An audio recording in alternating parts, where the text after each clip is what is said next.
Did you know there was once a time I was comfortable performing rolls, loops, even flying upside down? But I was deathly afraid of getting into a spin. In this video, I'm going to share my experience on how I overcame that fear, learned a new skill, and became a better pilot.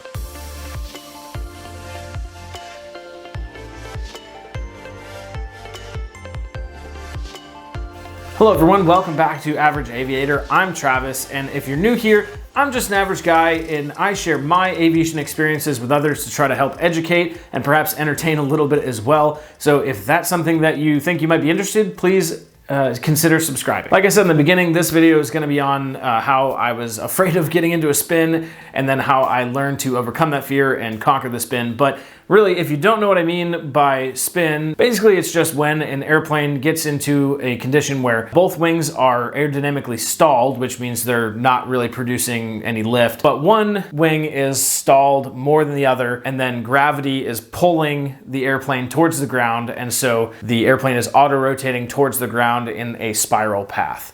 For those of you who are pilots, you may actually be aware of this or may actually have the exact same nervousness that I had at one point. Maybe it wasn't spins, maybe it's another maneuver. If there's another maneuver in your training that you were really nervous about or just were really uncomfortable with, let me know in the comments section below. I'd love to hear what everybody else has to say about, what their maneuver was that made them a little bit nervous. Perhaps there was no maneuver that made you nervous, but for me, it was spins. And part of the reason is because throughout my training in the United States, we don't ever actually get demonstrated a spin. We just talk about spin avoidance when we're doing stalls, but really we don't practice getting into a spin. We just practice how to avoid one from the beginning. And then so throughout my training, that's what I did. I just made sure that I didn't get into one, and the only way to do that is to make sure that your airplane stays straight. Looking at that little ball that says whether you're coordinated or not, I would stare at that very intently. But then after my training and I moved to the Mooney was prohibited from doing intentional spins. So that kind of really solidified my apprehension or my nervousness when doing stalls because I had heard, and it was speculation, I don't know this is verifiably true, but I had heard that if you spun a Mooney intentionally, it had a tendency to go into a flat spin, which is basically unrecoverable, and you would just flat spin all the way until you pancaked into the ground. So obviously that's something that I really wanted to avoid. And all these rumors about spins being, easy to get into and sometimes impossible to get out of, whether because of the airplane or because you don't have enough height, and it being very deadly if you get into a spin and were to hit the ground, all of this stuff made it so that I was really nervous doing stalls. I could get into a stall, but I was just so focused on making sure that I didn't let it get into a spin that it was kind of like I was really afraid of spins. So fast forward to when I traded my Mooney for the Skybolt and I started flying with my instructor, and obviously one of the things that we did was practice stalls. And I learned that the Skybolt really wants to spin a lot more than the Mooney or any other airplane that I've flown. It just wants to fall off to one side or the other and start auto-rotating. So that made me even more conscious of ensuring that when I stalled it, it would go straight. And basically I became kind of afraid of stalling the Skybolt because I knew how easy it was to get into the spin. And this progressed until I was doing aerobatics and it started becoming a problem. I realized that, hey, maybe it's not a great idea to never have done a spin because, it's one thing to never do a spin when you're flying an airplane normally, but during aerobatics, there's a lot more of a chance that you're going to stall the airplane and get into a spin unintentionally. And, that's not the time to figure out how to get out of one. So that's when I buckled down and tried to figure out exactly how to recover from a spin. So before we go any further, I'm just gonna give a quick disclaimer. I'm not a flight instructor, this isn't flight instruction, and I don't suggest that anybody really do this the way that I did it. All these other aerobatic maneuvers that I had been attempting, I was attempting without an instructor. I didn't have an aerobatic instructor that I could call up every time I wanted to learn something new and say, hey, do you want to fly with me today? There was an instructor that I had a couple times for when I was learning how to fly the Skybolt, but he wasn't really available all the time. So because I knew that I could take a maneuver like a roll or a loop, read a book detailing how how to perform the maneuver and what it looks like and what it looks like when you do it wrong, and then go out and perform it myself, and maybe not do it perfectly at all, definitely not perfectly, but be able to perform it safely. I figured that I could do the exact same thing with the spin, because, well, the spin is still an aerobatic maneuver, and I was doing that with all the rest of them. The only difference between the spin and all the rest of the maneuvers was that I was afraid of the spin and I wasn't afraid of any of the other ones, just for whatever reason. You know, and I can already hear the comments now, you know, that is unsafe. I don't know how you could possibly ever do that. That's so horribly irresponsible. But, you know, I don't agree, because, well, I had already been doing all of this stuff out in the middle of nowhere, figuring out how to do much more ridiculous maneuvers. And it really just depends on a scale. Like, is a spin way more dangerous than a roll or a loop? I don't think so, really. It depends on what airplane, always. It depends on what airplane you're flying. But in the Skybolt, it's made to go in and out of a spin really easily. And so I didn't see it as any more dangerous to go try to attempt a spin by myself as it was to go try to attempt a roll or a loop or flying inverted by myself. So that was the rationale behind it. Obviously, I took safety measures, like I was way out in the middle of nowhere.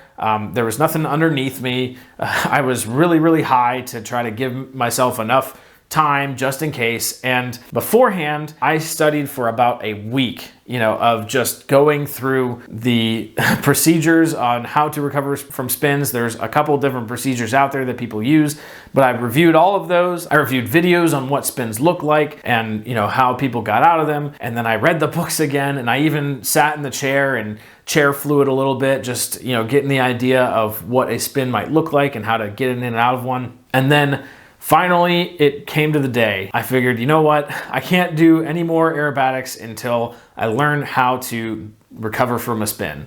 So I decided that day to get into my cockpit in the hangar and just hangar fly the maneuver. I just visualized exactly how I was going to get into the spin and exactly the recovery technique with the controls in my hand there in the airplane, just on the ground. And I visualized everything like that. And then I started the engine up, climbed up over a lake to a relatively high altitude. I think it was like 5,000 or 6,000 feet, and started doing some slow flight. I planned on just getting into some slow flight and then doing some stalls and then introducing the spin. And the first one that I did, I just held the stick back, gave it a little bit of rudder right as soon as I knew the stall was going to break, and I knew it was going to go left. The left wing dropped. It auto-rotated for a little bit in the incipient phase for about, you know, one turn, and then after one turn, or during the incipient phase, I initiated the recovery. And I think it wasn't absolutely perfect. I think I centered the stick and pulled the power before I introduced the opposite rudder. But I introduced the opposite rudder pretty quick, and pretty much as soon as I introduced the opposite rudder and pushed the nose forward, it broke out of the spin right away.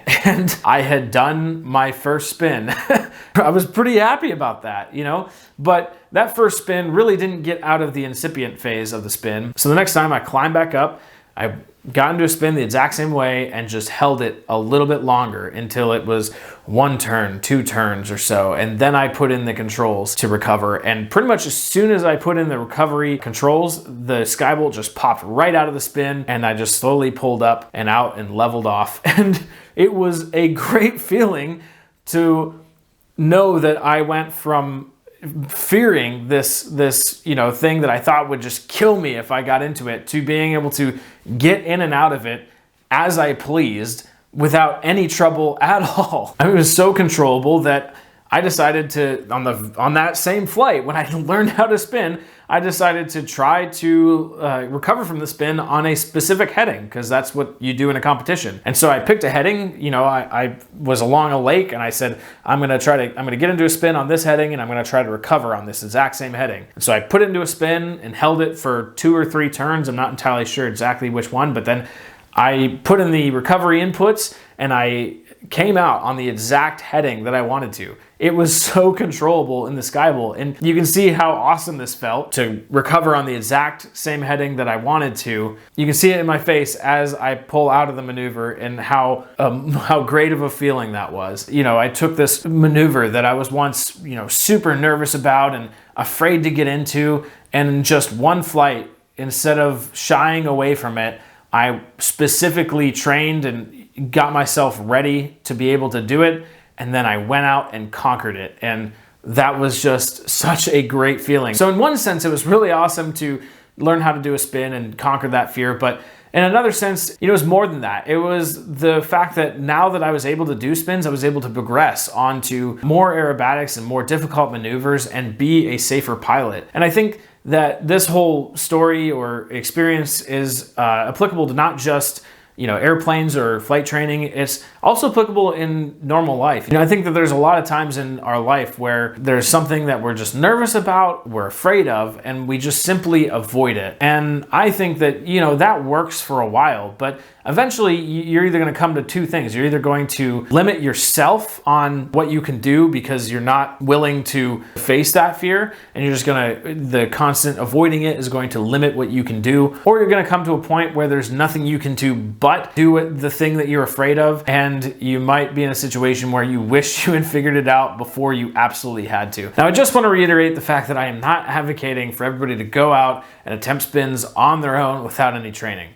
Obviously, if you want to do that, the best way to do it is to go find a CFI with an airplane that's certified for spins, or go to an upset recovery training course. But really, the main point of this video is just sharing my experience and how for a really long time I was afraid of a certain maneuver, but then I conquered my fear and learned a new skill, and as a result, I became a much safer pilot. Leave any comments if you have any questions, and thank you very much for watching, and I'll see ya.